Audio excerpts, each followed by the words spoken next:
আমরা টাকার পিছে চড়তে চড়তে লাইফের থেকে অনেকটা সময়, ফ্যামিলির থেকে অনেকটা সময়, ভালো প্রিয় মানুষ, ফ্রেন্ড সার্কেলের থেকে অনেকটা সময় হারিয়ে ফেলি, জীবনের থেকে অনেকটা সময় হারিয়ে ফেলি।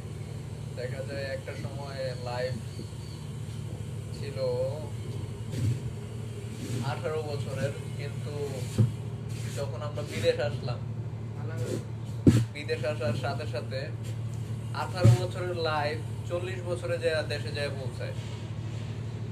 যখন 40 বছরে দেশে যায় পৌঁছায় তখন লাইফের বাকি থাকে আর 20 বছর, কারণ একটা মানুষের হায়াত বাংলাদেশের অনুসারে 60 বছর বাঁচে।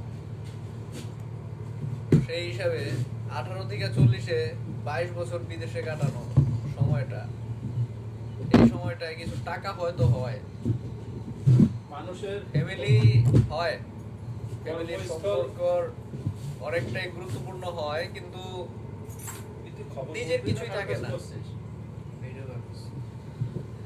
তাই নিজেকেও কিছুটা সময় দেওয়া প্রয়োজন, ফ্যামিলিকেও কিছুটা সময় দেওয়া প্রয়োজন। খুব বেশি করে চেষ্টা করা প্রয়োজন এইটাই যে নিজের ফ্যামিলিকে সবসময় ভালো রাখবেন এবং দেশে যাবেন, দেশে থেকে আসবেন,